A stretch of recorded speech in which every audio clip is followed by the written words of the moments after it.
Thanks for downloading this episode of the Nerdball Podcast. I'm your host, Lorenzo Melcher, as always, coming to you from my basement. This week is no different. Actually, the only different thing is no one's here. I'm recording. There's no one at the house. There was a baseball tournament in Canton that everyone went to except myself. Had some other things to do this weekend, so I stayed back. So I get to record with the door open, which is weird. And I don't know why I feel so special, but I do. And so there you go. I don't know if you can hear it in my voice, how excited I am about it. But anyway, thanks to all of you, as always, for downloading, liking, sharing, subscribing to the podcast. Going on YouTube, clicking that bell, subscribe there. That's always awesome for us. Again, it's a free way to support the podcast, just like any other areas where you subscribe. So keep doing what you're doing. I appreciate all of you. If you want to be on the podcast or have questions or anything else, email the nerdballpodcast@gmail.com. Don't forget our I don't know why I haven't even said it, so you can't forget. I'm telling you right now, the Three Dads podcast. Three different dads came back last week. We are going to be on a 2-week schedule, so look for that next week. So that came back. It was exciting that when they wanted to come back, so I'm excited to share it. So please subscribe to that. We also have a YouTube channel for that. Obviously, just search Three Different Dads on all social media. Same thing for Nerdball. Just search the Nerdball podcast for any social media. So enough yapping for me. Here's my guest for this week. It was a great conversation, so I hope you all like it. I'm Sean Murray, and this is the Nerdball Podcast.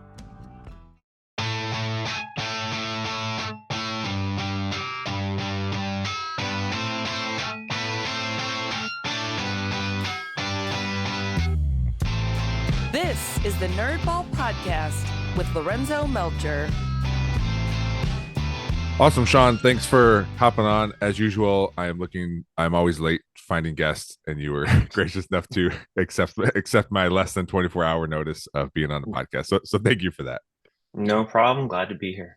I was looking back. I was like, I know you were on an early episode. So I was Googling, and you're on the 15th episode. Okay. I was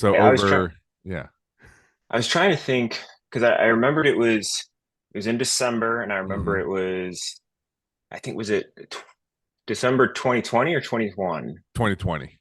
Okay. So I knew it was like 3 or 4-ish years ago, but I couldn't place it exactly. Yeah, it was in that kind of like couple year span where everything kind of blurred together, and it just kind of seemed like time made no sense. Yeah. Yes, exactly. I also found, so I've been having recently guests on that, like such as yourself, that hasn't been on in a while, and I found like it was hard. I would go into the Spotify app and find the podcast and scroll a bunch until I could find one. And I'm like, oh, I can just type in people's names and then it'll pop up. And you popped up. You were the first Sean Murray that popped up. The next one is an artist, and who had some of his songs have over, one has 5 million views, but you still popped up before him. So. Oh, okay. Interesting. It's funny because there's I don't even know if it's still on, but the TV show NCIS. Yeah. There's one of I forget the character's name, but one of the main guys on that show, the actor's name is Sean Murray, spelled the exact same way. Oh. So I've always said, in theory, like I think I could kind of do just about anything, and if people still try to Google me, like all of his stuff will show up first. So anything I do is going to be buried so far down in the Google search results that it's not going to matter. Well, Spotify, you're right up there, but that may have something to do with who's looking for it. But so Sean, first of all, can you explain that shirt you're wearing? So if you're just listening, Sean has a Perrysburg Junior High shirt with a Batman silhouette on it. It looks like it is. So this is kind of each year the administration at the junior high kind of we get like staff T-shirts, and this was this year's. And this actually, so it is a Batman silhouette, but kind of Easter egg, it's actually a silhouette of Scott Buker dressed up as Batman for the junior high Halloween dance. Okay. And he made an appearance, and this is kind of a silhouette of that. And then I don't know if I can show it, but on the back, yeah, I don't know if you can see it. A hero can be anyone. Yep. Yeah. So that was kind of I guess our motto for this year, kind of that, it's not just superheroes or people who wear capes that can be heroes. It can be kind of anyone. And that's what we should strive to do. That's awesome. Who's in charge of creating slogans in that t-shirt? Or is there like a committee? I don't know. I'm assuming Mr. Buker had kind of a final say because I know he loves Batman, and I think he kind of was the final say. I'm not sure exactly who kind of all goes into it, and I'm also not sure. I should know because it would be a nice plug, but I'm not sure where they get them made. Um, I Okay. could start throwing out names and guessing and just plugging Sure. all the local companies I know, but um, I don't want to. I don't want to assume anything. No, that's all right. Buker, I've known Buker for a long time, and he's been on this podcast. And I had next time he's on, or next time I see him, I had to ask him about Batman because he has never ever one time mentioned Batman to me. Oh, really? Yeah, I think Batman has made an appearance in at least a couple of our monthly staff meetings as kind of analogies and ways of. So uh, he definitely gets any excuse to kind of throw Batman in there, which my brother's a huge Batman fan, so oh, he would appreciate. I'm more of a Marvel guy myself, so actually, me and Melissa Gressman, my co-teacher, kind of joke because we both really love Spider-Man. So we joke like anytime Scott mentions Batman, we want to try and figure out a way to plug Spider-Man somewhere and get Spider-Man in there. So it's kind of like I don't think he knows he's in competition with us, but it's kind of an he will. underground competition. Yeah, He he will will now. now. Now I think now he's gonna, if when he does do it, he's gonna wait just a little split second and just to make sure you guys caught what he did to see what Yeah, see what happens. probably. How is he? I know the answer probably, but I don't know if I've ever asked any of the teachers. I really enjoy talking with Buker about leadership. And how is he as a leader for you guys? Um, I think he's great, and obviously, I probably feel obligated to say that regardless. But I can say with full transparency that that he is great. I enjoy him as a principal quite a bit. I think he has that nice balance, which is I don't think easy to obtain, but where he can be, he is a leader. He's a kind of respected authority figure when he needs to be, but he's not kind of so high up on like a unreachable pedestal where it's kind of like you don't feel like you can approach him. Like he is somebody that I feel like, if I need support or have questions or kind of need to talk to, like he's someone that is approachable and will kind of have my back and kind of give that support. So, I was, very, very pleased when kind of he got that position. And yeah, I think he's doing a great job. That's funny because I just talked to my staff. There's a couple guys I was talking to on Friday, and they're like making jokes or making jokes about me or something. And I was like laughing as I was walking away, and then I stopped and turned back. I go, guys, I think we are approaching a line here where it might be too much, but right now we're not there. And also that's my job to my job to back off. And then you guys will feel Yeah. that. I was like, right now, I really enjoy, like you said, I really enjoy that they can come up to me, they can approach me when I show up in like the break room. Like people just don't become silent; they still talk or they'll joke about me or whatever. Like I like that part of it because then on the other end, when I'm needed to do stuff like every day, they do it and they want to work hard for me, and so like it is a fine line. It's a skill to be Yeah. able to work both those lanes because if it's ever out of balance, it could go bad pretty quickly. Yeah. No, I agree. I see that a lot with my coaching because Yeah. I tend to my sense of humor tends to kind of lean very far on like the sarcastic side. So I kind of tend to be sarcastic and because of that, like I appreciate, other people who kind of have that sarcastic sense of humor. And so I sometimes will kind of, allow a kind of back and forth kind of sarcastic rapport with, my athletes. But I've found, I do have to, and like you said, it's my responsibility to kind of draw where the line is and make sure it doesn't cross it. But I've had a few instances where I said, all right, we've we've hit that point. Let's back it off a little bit. Or I know I've kind of had to have the conversation a few times where it's, um, like, listen, I'm not your friend.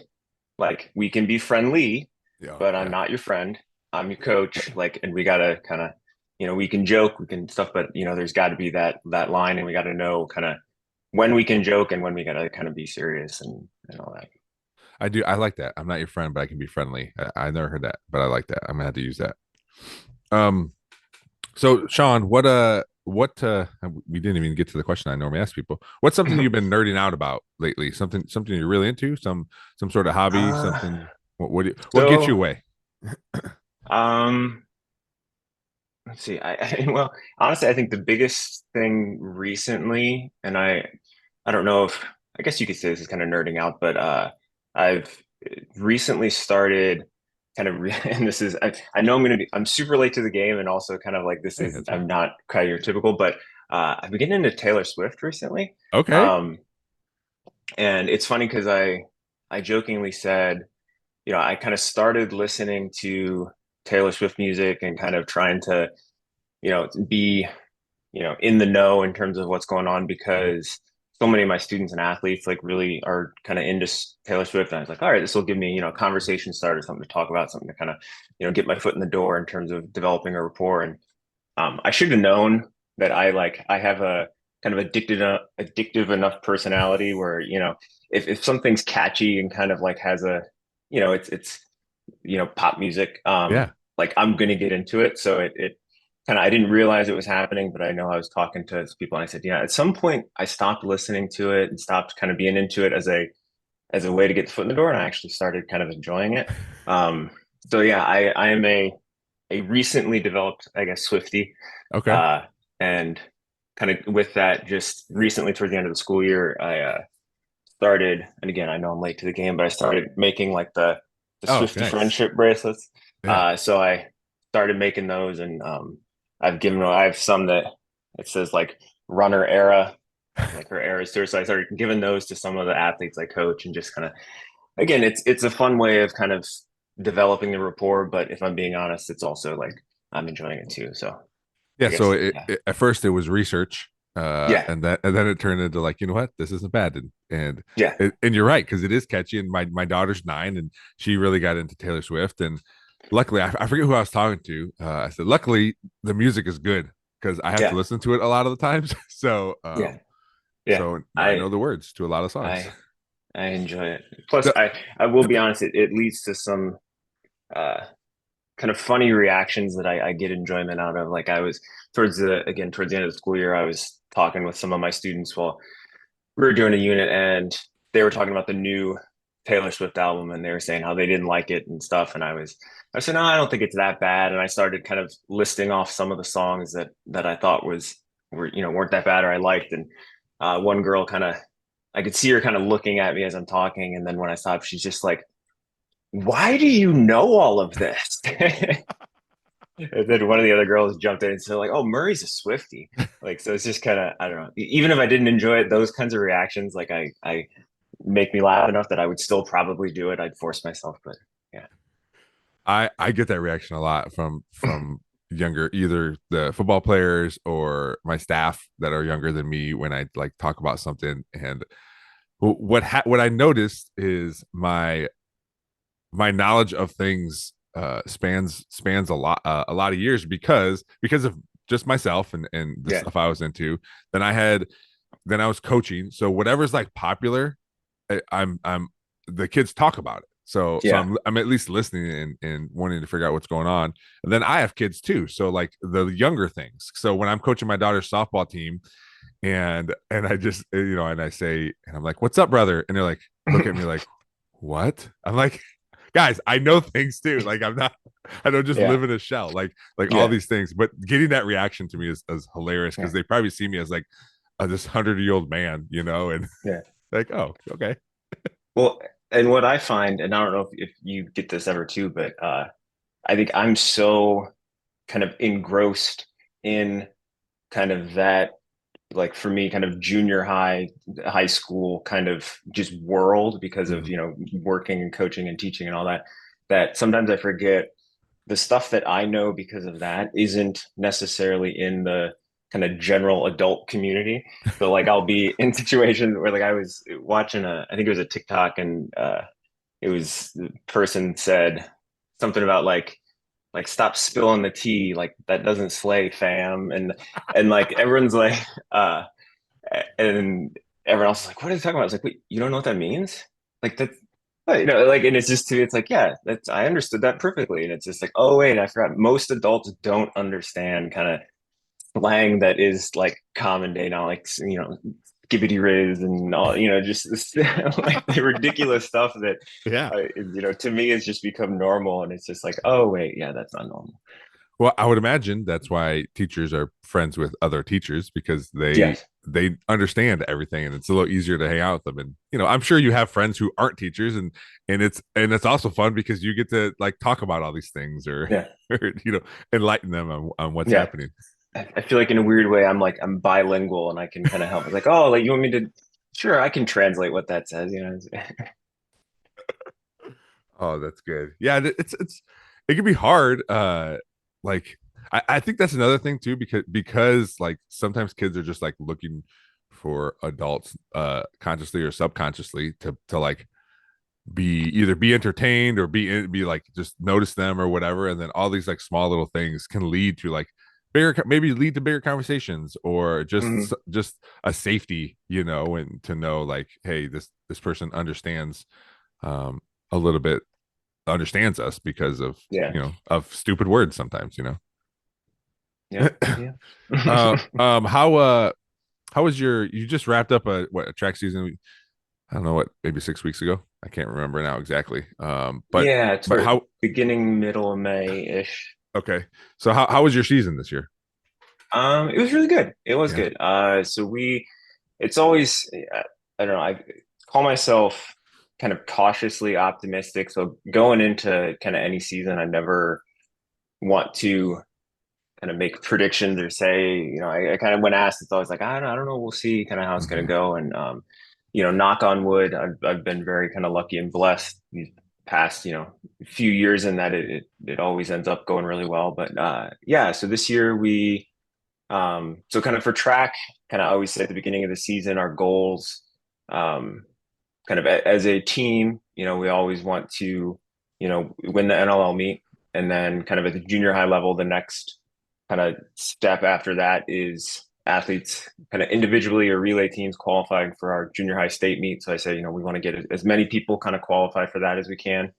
And this year we won NLLs, which was nice. We weren't really sure this year, especially since kind of the league changed up a little bit. We had new Mhm. teams in the league, and it was one of those where because the teams were further away, like some teams we hadn't even really competed against until the NLL meet. So it was a little more kind of unknown going into that, but we did really well. And then we did have a handful of kids qualify for the state meet. We had um, I think three relays for the 4x8, Hmm. the 4x2, and 4x1 qualified. Then we had I had a girl qualify in the Open 800, um, and I think that's all of them. I'm going to feel bad if I'm forgetting somebody. Um, but no, I think that's all, and they did well. Like the 4x8, which is kind of the relay that I coach, as like the distance. They got fifth, so they made the podium, which is nice. Yeah. And then the girl Lexi Schultz, who ran the Open 800, she made the podium, and then she actually got invited to kind of a postseason invitational out in Cleveland. Oh. That was the weekend following the state meet. And so she went out there and ran there. And I actually went out and watched. It was kind of nice. Amanda, my wife, and I kind of made a weekend out of it, kind of going out in the Cleveland area. But she did good there. She ended up breaking the school record by I think 0.04 seconds. So Wow. barely, but she got it. That was kind of her season goal. So she was really happy to do that. And no, it was very good season. That's do you find yourself getting, and I'm sure it's different with each team or just individual girls. Do you find yourself getting more excited than they are at like certain things? Because the easiest one is just when I was a shot put disc coach. The easiest one is when someone like sets a PR but they don't win or something and they're very frustrated. I'm like, let's be excited. You got a Yeah. PR here. But like, do you find yourself like sometimes like I'm more excited than this person is right here, right now. Um, yeah, so it's it's kind of, well, not hard, but I tend to be like, I'm not a super outwardly kind of emotionally excited for, like, I'm not a, like, I don't necessarily kind of like jump up and down and scream and cheer and stuff. Um, but then what I'll do is, like, when I get home, like, I get kind of super pumped up, and I always feel bad for Amanda because I'm like, we'll make her sit there and like listen to me talk for like 3 hours about like how awesome the meet was and how great everybody did and stuff. So I kind of, Yeah. but I tend to be, I think, because I just kind of get kind of focused in and kind of in the zone there, that it's like I'm kind of inwardly excited, but not like outwardly excited. But I Mhm. definitely do, like, I many times a season kind of have to have conversations where it's like, I feel like kind of one of my go-tos is um, it's you can be bummed that you didn't hit whatever goal you went into the race aiming for, but you can't lose sight of, this and this that did happen, and you can't let it affect, especially in track where, they may have multiple races, and it's like, you can't let it affect whatever your next race is. Because like you said, a lot of times, they will set a goal for themselves, which is good. But then if they don't hit that goal, they'll lose sight of the other four accomplishments they did make. Yeah. And it's like, be bummed, acknowledge it, kind of use that as like fuel for the next time, but don't let it overshadow all the great things that, you did. Hmm. Yeah, that is uh, uh a usual thing I feel like you have to say, because I remember saying it a lot too. Like you got to find something good to take out of this, because there are good things, and Yeah. you're right with running, especially with running. It's going to snowball. It's gonna, Mhm. it could be your first race and you didn't do what you wanted to do. Like it's and I'm sure you've seen it, and that's and that's what they don't understand too. Is like, hey guys, I've seen this before, and this is why I'm telling you these things. Like, I've seen this girl was supposed to win all these races, and the first one didn't happen, and it didn't. It just affected everything else. So I know what I'm talking about, which is something all parents and teachers say, Yeah. but they don't always listen. Kids don't always Yeah. listen, but it is a very real thing. Yeah. Well, and Uh, especially too with, and I think, I don't know if this is necessarily true with other sports, because my kind of umbrella of sports is pretty narrow, but like with running, when you've got kind of newer runners, so kind of new, whether it's cross country or track or whatever, you'll often see, they will make like huge jumps in performance kind of from race to race, because they're still figuring out how good they are. And mhm. so you'll have, and it may be, their entire first season, they PR every single race. And I think this happens with any, I mean, I remember even when I started running, that kind of happened. And it's a lesson, everyone has to learn eventually, is at a certain point you get to a level where that's not going to happen anymore. Mhm. Like, you can still improve, but eventually, you're not going to set a record every single race, and that's okay. And kind of learning to kind of accept that and realize, like, all right, I can still have goals. I can, have focuses, things to strive for, but I need, I'm not going to set a 20-second PR every time I go out Yeah. and run a race. That was definitely me in high school, because I never threw shot and disc until my freshman year. I didn't even know it existed. And then someone told me about it, and I went out, and my very first shot put was 24 feet. And for me, I'm like, okay, well, I'm figuring this out. I don't know what's good. I guess I'm comparing myself. A track is a sport where you compare yourself to everybody else, because that's how Mhm. it's scored. So I was looking at those, and I'm like, okay, well, I guess eventually I'll get better. And by the end of my freshman year, I threw 42 feet. And then from the end of freshman year to senior year, I jumped 8 feet in those 3 year spans. But it's the same thing. Like, oh man, every Yeah. year should be this Yeah. way, you know. I'm But going to double my distance every single year. yeah, yeah, We're world champion by the time I. yeah. So it is. Yeah, that is a good point to make. I am excited to dive back into the world of junior high track, because Mateo will be a seventh grader next year, and I'm going to take a few days this summer to teach him shot and disc, so he has a little bit of knowledge going into it. But I'm excited to get back there. I called Andrea Monheim when you guys were looking for a coach. I said, "Hey, what coach are you looking for?" She goes, "Well, we have a throwing coach." I'm like, all right, well, just so you know, I will be at every home meet and I will be helping because I know as a coach how hard it is to get parents to help with things. Yes. So. Yeah. I think Andrea mentioned that kind of when we were going through the hiring process. And I think I said, I'm assuming Lorenzo is not interested in coaching hurdles, but if you want to float that by him, like Yeah, that I don't know how that would work with anybody. I would figure it out, but I don't know. That's yeah, kind no, of like this. Yeah. I don't blame you. I wouldn't want to coach hurdles. Hurdles scare me. The only thing that scares me more than hurdles is pole vault, and I'm incredibly glad we don't have pole vault at the junior high. Yeah, I was gonna ask you if you guys ever decided to do that or not. I hope not. I can't imagine we would. I mean, the biggest thing because there's such a like I know just from talking to the high school coaches, like cost investment in it. Like it's such an expensive sport just because the poles cost $300 a piece, and then we don't even have like a pole vault pit at the junior high, so it'd have to be, they'd have to build one of those or figure out a way to get junior high kids to the high school to practice.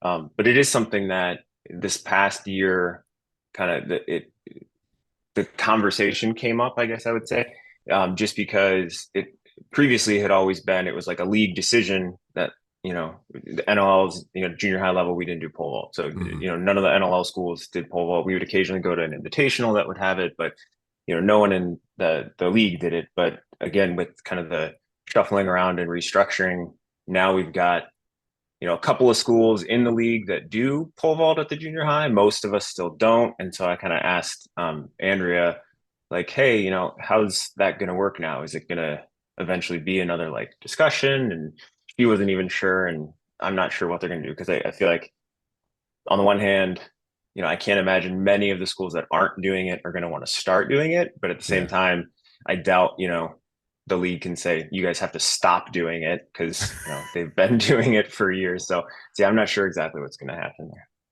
Yeah, that I remember going to some of those meets where there'd only be like invitationals. There'd only be like two schools that do it because it is. You're right. It is a hard thing. Even in high school, like you're still dealing with 14, 15-year olds potentially, doing it, and once you're up on that pole, like there isn't a lot the coach can do for you. Yeah.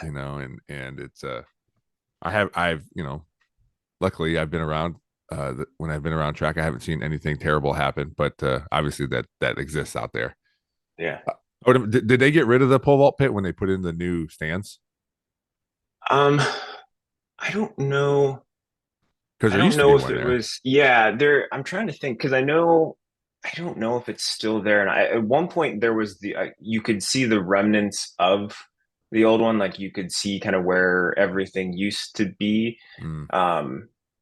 I don't know if it's still there with the new stands. Like I'm not sure if they kind of tore all that stuff out or if it's just kind of become overgrown. That's like where that is kind of over in that corner. Like I don't Yeah. honestly go over there all that much. So I'm not sure what, if anything, is left, but I know it's definitely not like there'd have to be quite a bit of Yeah. construction to put anything back. Well, that and not even just like the ground construction, but buying all the pads and the Yeah. poles and holding the other thing that holds it up. So it'd be a big investment for I I don't know if they're what the payoff would be. I guess a couple athletes wanting to do it, or junior high kids.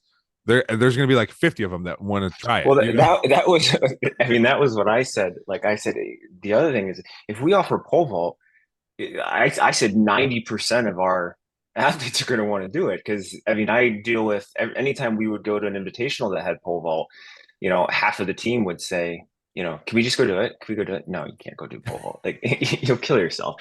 But yeah, so I think we'd have to have like 5 pole vault coaches if we ever did it because the number of kids who would want to instantly start doing pole vault. Yeah, that I feel like that's when because I know I'm sure you guys still do this, but there's a thing at the beginning like, hey, try events, to go try stuff, see what works, see what you like. This is everyone's first time doing track and field, so there would always be a bunch of throwers and they would try it a few times. And I wouldn't say like I would never tell someone like, hey, don't do this, but sometimes there'd be these really tiny boys and girls that would come over and they would do once, and some of them would stick it out, but some right away would be like, nope, this is too heavy, or I can't do this, or whatever. But I've had plenty of throwers who were just throwers that were some of the smallest kids on the team. Yeah, we have that with the kind of high jump, long jump, and even hurdles to a certain extent. Like we've had to kind of over the years figure out a way because track being like a no cut sport, which I Mhm. like. But because of that, you've got. I mean, this year we had, I think there were 120 girls and about that many boys. So we had Man. like 240 kids total on the team, which is huge. And Yeah. you start to reach a point where kind of it almost becomes unsustainable. And I know with like I said, high jump, long jump, and then hurdles, the ones where it's really technical, it's not kind of, it's like you really gotta know what you're doing or you can hurt yourself. Mhm. We kind of had to start saying, all right, we're gonna, anyone can try it, but then we've got to start saying like, hey, I don't necessarily think this is a great fit for you. Why don't you kind of let's plug you in somewhere else? Because when you've got 50 long jumpers, like Mhm. figuring out a way to make that work is hard, if not impossible. Yeah, and I remember running those meets, and I'd hear Mr. Buker in the stands saying, "Could we please get the discus results?" I'm like, "Yeah, there's Yeah. 1,000 of them. We're still trying to do it here, man." Yeah. Yeah, but you're right. It is a good aspect to like, hey, these kids want to do this. I don't know. Do they get a gym credit at the junior high for this or like? No, Okay. no. I think at the junior high, it's the only official spring Yes. sport. Yes. So it is like there's like a combination of, you got the kids who are genuinely into, the sport or the event. Then Hmm. you've got your kids who are using it as conditioning for whatever other sport they kind of do at the club level. And then you've got the kids who, like, all their friends are doing it and they've got nothing else to do Yeah. after school. And so they just sign up to kind of, it's like the social side of things. Which again, I like it because I can't tell you the number. I mean, every year I've got, multiple kids who started the season maybe doing it like just to hang out with their friends. And then Hmm. by the end of the season, they either are one of the top girls or just like genuinely enjoy doing it. And Yeah. both of those things I think are super cool to see. So that's why I like, as much of a kind of, it does make it kind of hard to kind of handle during the season. Like I say at the beginning of the year, like, um, even if you've got other sports going on, you play club soccer, club softball, club lacrosse, whatever, like if you want to be on the team, like we'll make it work. Like come Yeah. talk to me, we'll figure it together. Because the last thing I'd ever want to do is tell somebody like, hey, you can't do track or don't do track because of this. Because who knows, by the end of the season they might realize they love track and kind of want to do that from now on. So I don't want to take away that kind of opportunity for anybody. That I was gonna say that same thing. It is cool to when the people are out to just to do it, or like you said, their friends are there, and then I won't say an entire flip it is a switch is flipped, but it's more like a dimmer, like they hit it a few times where it's like, oh, I like this and I'm kind of good at it, and and you can see a little bit extra of just like taking it more serious, Mhm. or wanting to be or offering advice to someone else like, hey, this is I figured out by doing it this way, and it's working for me or whatever. Like those athletes are cool to see too, because like you said, at first they're just out there goofing around or whatever, and now they're, by the end of the season, they're helping people, and Yeah. it's another aspect that you can see, as opposed to just getting better at the sport, but also realizing that whether the other athlete wants it or not, they want to offer advice for them. So Yeah. They kind of, it lets them become leaders maybe when they wouldn't necessarily have initially seen themselves as that, which is cool. how about your running? How's your personal running doing? I mean, it's going. It's going good. I mean, Yeah. I would say a handful of years ago, I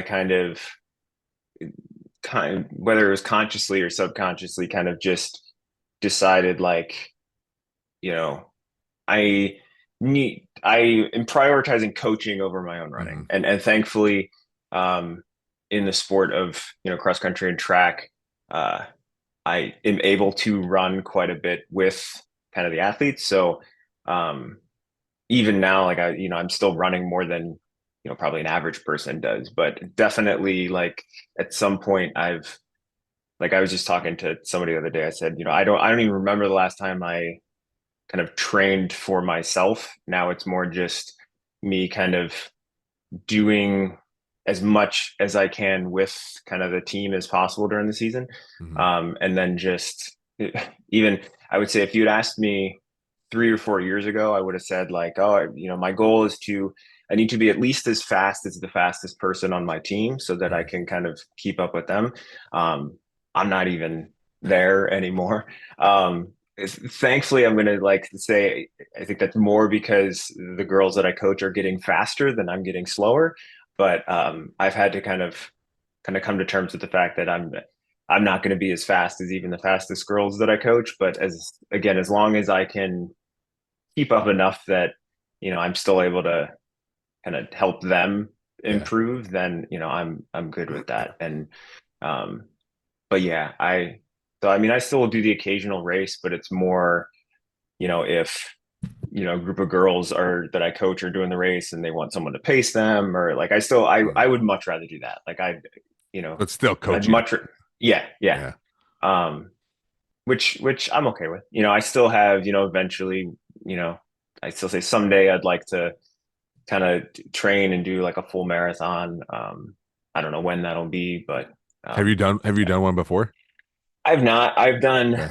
a bunch of half marathons, and so the longest race I've done was um, it was a trail run that was like 25K, which is a little over like a half marathon distance. Okay. And then I've done, I don't even know how many half marathons, like a bunch of those, and then kind of from there down. Uh, I kind of my, I guess, moonshot goal. Like I think it'd be fun to eventually qualify for the Boston Marathon because that's kind of I think at my level about the most elite I'll get if I could do that. And so kind of I've said if I could get to a point where I felt like I could train for and run a Boston qualifying time as like my first marathon. So kind of go out, run a marathon, qualify Mhm. for Boston, then go run Boston. And then, I mean, who knows? Like at this point, I'd say like then I'd probably be fine with running marathons. I wouldn't feel the need to kind of continue doing it. But I also know at one point I said I only wanted to run one half marathon, and I've, like I said, lost count of how many of those I've done. So who Yeah. knows? Is there other, because all I hear is like the pinnacle for your everyday runner is like Boston Marathon, but are there other ones that people like? I'm sure there's a New York Marathon or a marathon in Los Angeles. Like just name all these big cities, but I'm assuming like Boston is the thing. But are there other ones too? Yeah. So there are definitely other ones that um, have some sort of kind of qualifying kind of guaranteed entry.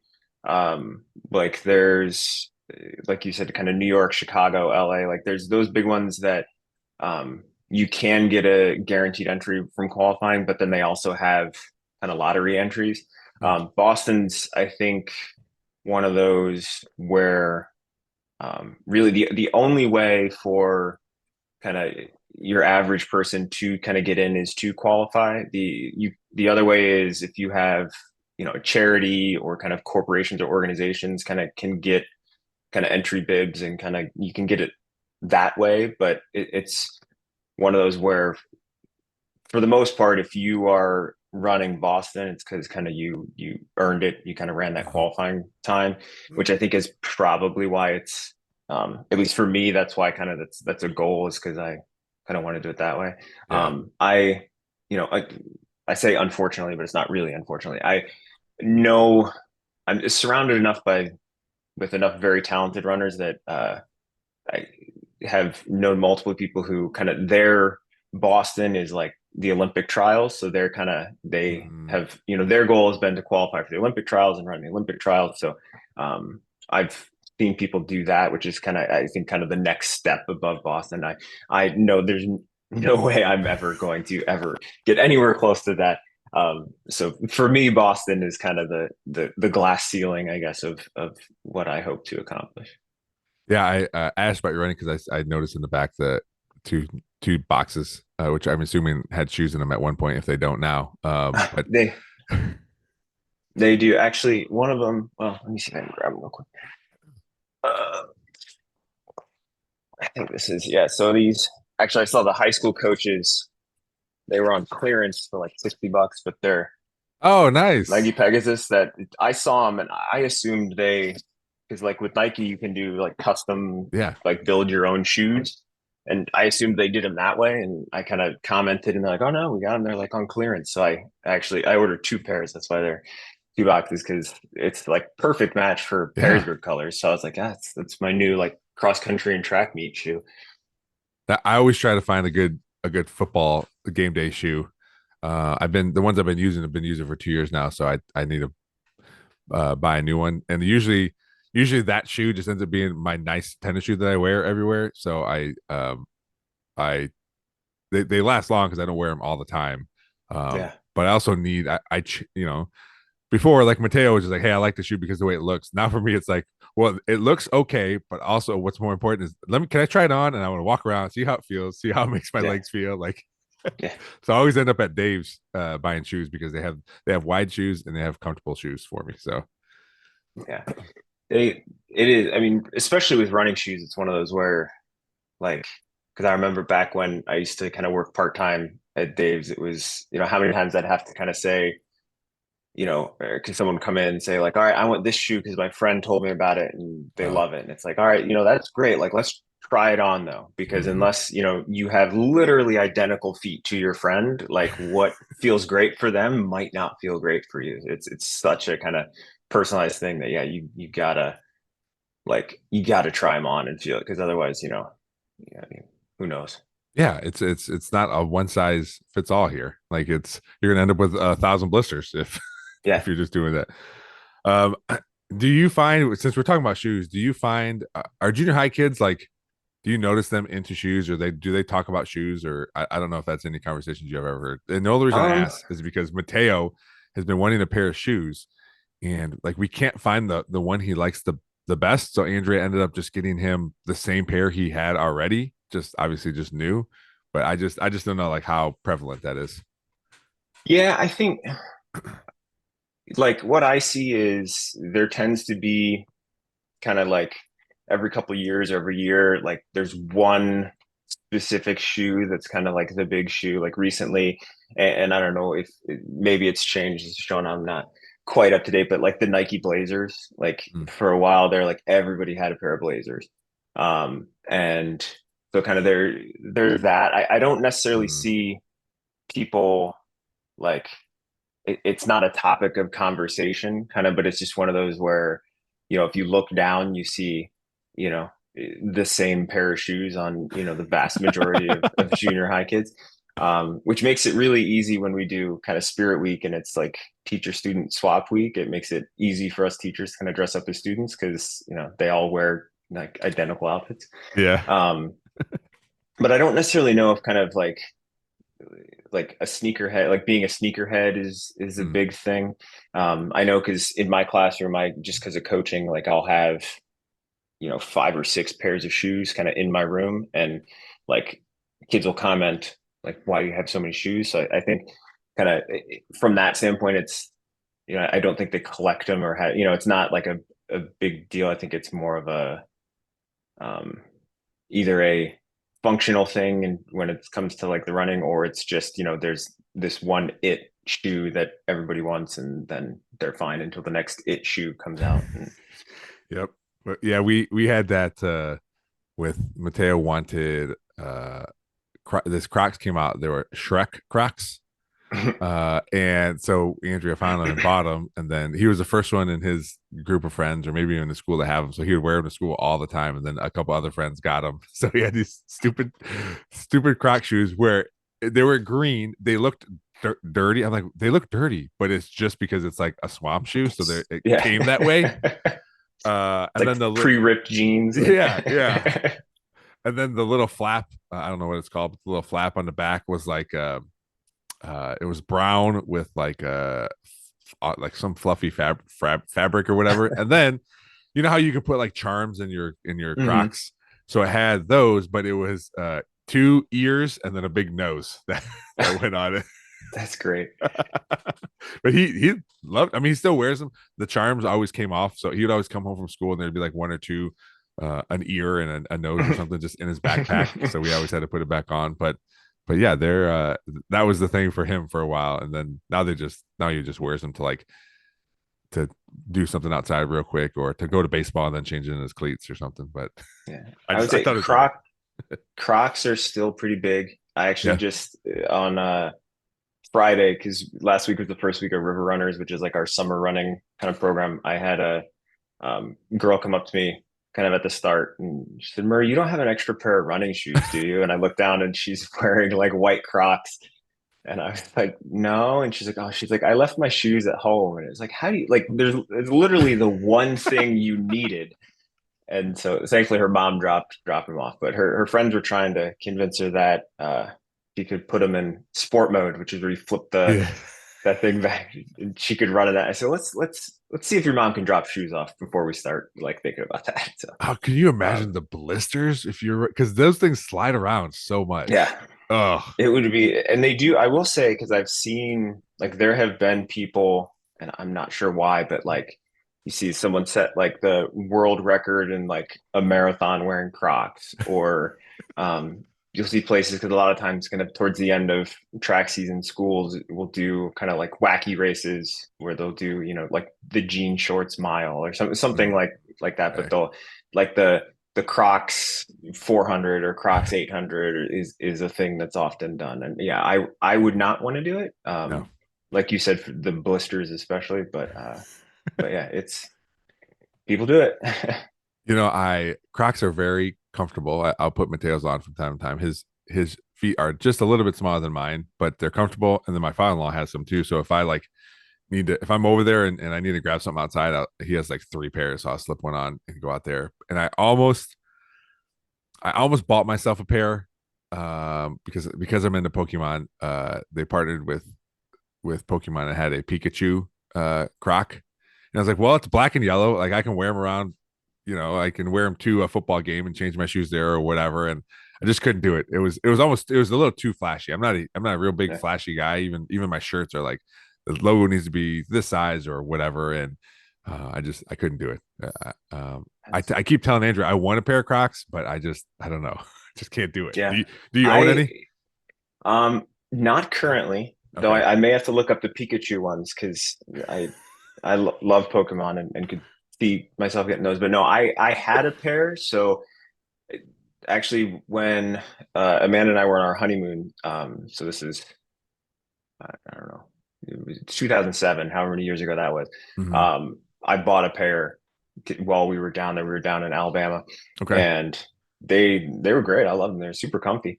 And kind of I wore those until they wore out, but I haven't gotten a pair since. But I do like to always point out to the junior high kids that like I had a pair of Crocs before you were even born. So uh, yeah, I was wearing them first. But no, the Pikachu ones, I'll have to look those up. I'm sending it to you right now. All right, perfect. They actually have um Pikachu ones and um it looked like let me go back. It looks like they have um oh it looks like they're just kids though. It looks like they have some other ones that have a bunch of Pokemon on them, but I think they might just be kids sizes. But anyway, yeah, I sent it to you. It's just a little too much for me. I think my first Croc purchase shouldn't be this flashy. Oh, those are nice. Yeah, see, it comes with See, charms and everything. yeah.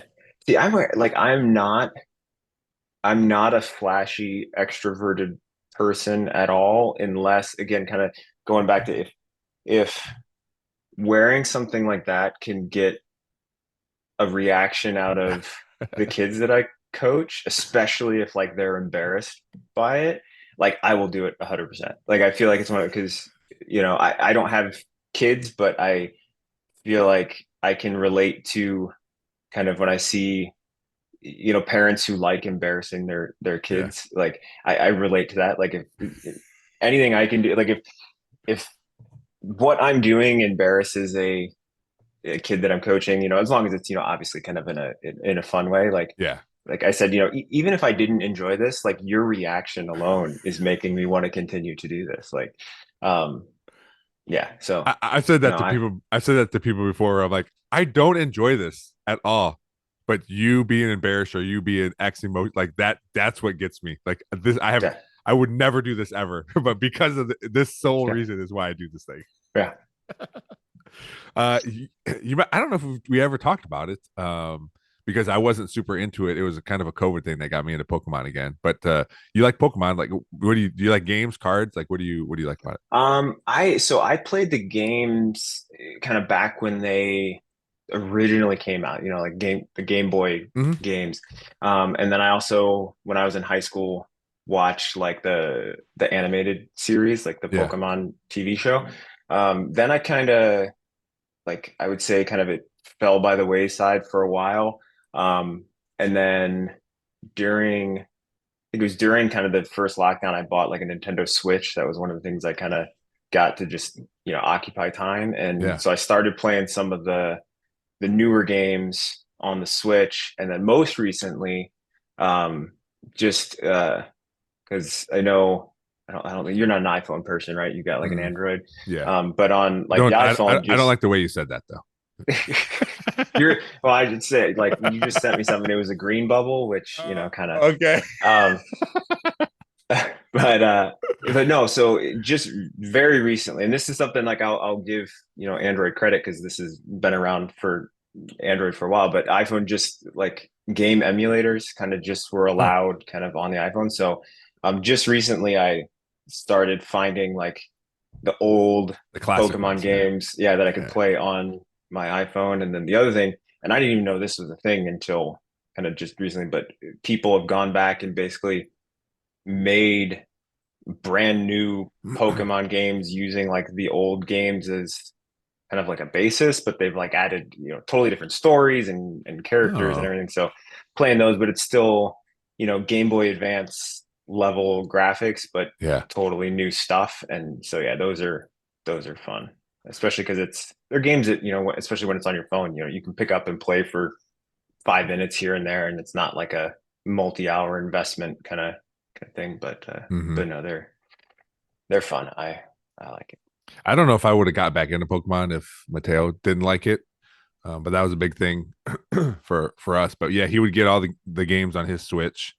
But I was the same way. I think it was started in junior high. I think it was like 98 or 99 where I started watching when the first series came out, and then got like on my big gray Game Boy, like the original big Hmm. gray Game Boy. I think I got Red. I think I had Pokemon Hmm. Red, and then my buddies had some, so we would trade and that kind of stuff. And then we got in trouble at, like they wouldn't let us bring it to school anymore.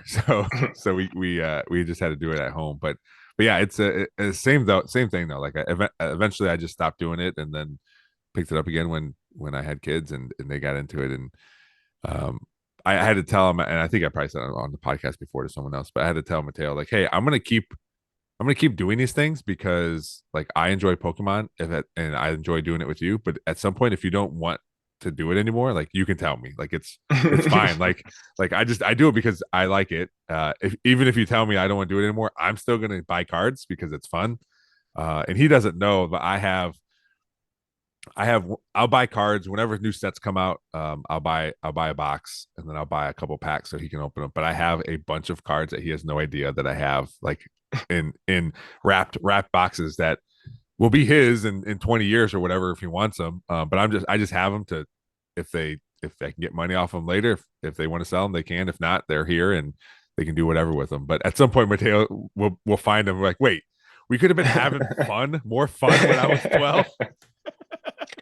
That's fine. Yeah, the cards I never got into them. So Amanda's cousins were really into them when they were younger, and so I remember kind of seeing them through there. But I never got into the cards. Never kind of not because I didn't like them, but it was never something I got into.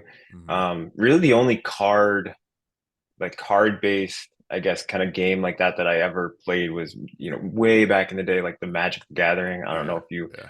like, I played that like in like this was probably like elementary, junior high, maybe a little in high school. But which is still around. My brother Yeah.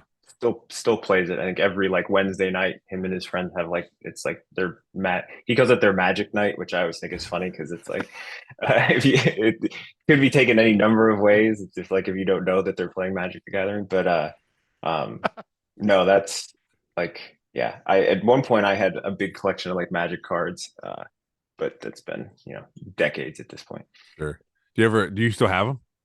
I don't. I wish I knew what happened to him because I know just from seeing kind of occasionally stuff online, like they'd be talking about like, oh, this like super rare card Mm-hmm. sold for like $10,000. And I'm like, I'm pretty sure I had one of those at one point. But no, I don't know. I remember the last time I remember seeing them was I was in high school and I had just like a giant box of them that I took because this is in high school when desperate for cash. Like I took it to like comic store and tried to sell them. I said, "How much do you give me for all these?" And they just said, "We don't want them." So I think I put them back in my friend's trunk, and they might still be there to this day. Like, but yeah, I don't know where they went. I found some of my old cards and I was like, oh yeah, these are old. They look pretty good condition. They're like, yeah, well, this one's like $5 and this one's like $8. I'm like, all right, well, I guess I'll hold on to these, or Mateo, you can have them if you want, and go Yeah. from there. Who knows? Maybe eventually they'll be worth something. Yeah, they're in.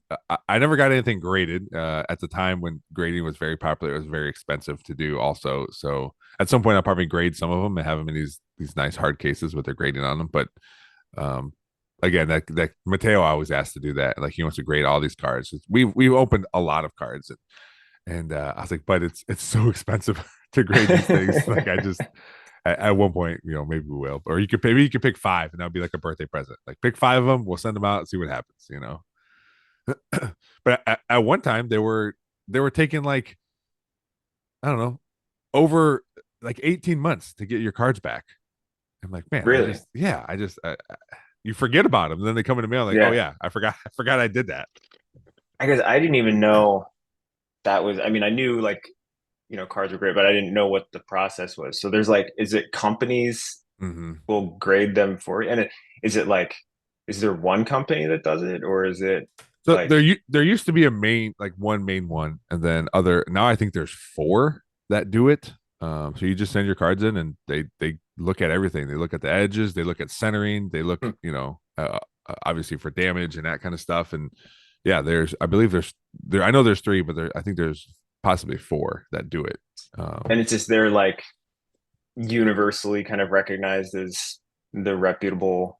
But I'm Mhm. just thinking like, can I start like I'm gonna start grading it? Like, send me your cards, I'll grade them. Yeah, Send me double, and I'll grade them even higher. Like, it's definitely I think there's some that people like more, or that okay, take more serious, I guess, because I've seen people online where they will send one to one of the lower ones, and then they get a grade back, and then someone's like, hey, is it worth me cracking open this case and sending it to this other company to grade? okay. So like, if you're talking about what it's graded, like you say where it was graded, so it's like kind of the company that did the grading is just as important as what kind of Yes. the grade was. Gotcha. Yeah, because it has the sticker on top. It says like what the grade was, and then it has the company name on it. Gotcha. So like I'm sure you could have two identical cards.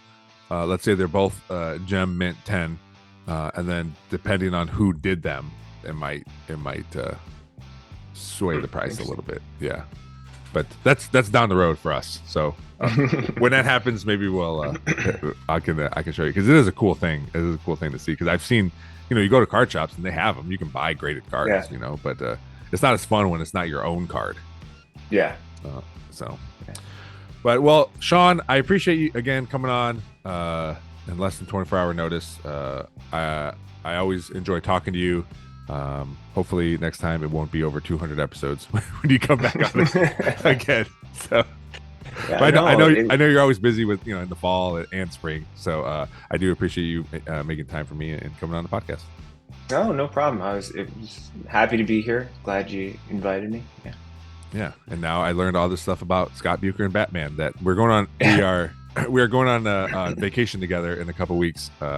It's a bunch of guys from high school, so now I'm going to ask them about it when we're out there on vacation. Oh yeah, definitely. Cool, man. Well, thank you. All right, no problem. Thank you. Thanks again to my guest, Sean Murray, for coming on the podcast. Per usual, I'm always waiting to the last minute, and I was scrolling through, I don't even know what I was scrolling through. Maybe it was just Instagram. I'm like, oh yeah, he'd be good to reach out. And it's been over 200 episodes since he's been on last time. So I appreciated him coming on, talking all about track, leaders, shoes, and of course, I somehow steered it towards Pokemon. So thanks again, Sean. Thanks to all of you for always liking, sharing, subscribing, reviewing, everything, downloading, whatever I didn't say, listening. You guys make this podcast run and why I do it. So besides the fact that I just really enjoy talking to people. So thanks to all of you for that. Search the Nerdball Podcast on all social media to find us anywhere there on whatever you're on. And obviously the Gmail, the Nerdball Podcast @gmail.com. And just like I said at the top of the episode, don't forget about 3 Different Dads coming back. So that is on its own separate feed. So search the 3 Different Dads to find that podcast. We're always having a great time putting an episode out every 2 weeks. So when you're hearing this, it'll be out next Wednesday. So I hope you enjoy and subscribe to that. Excuse me. So that is it.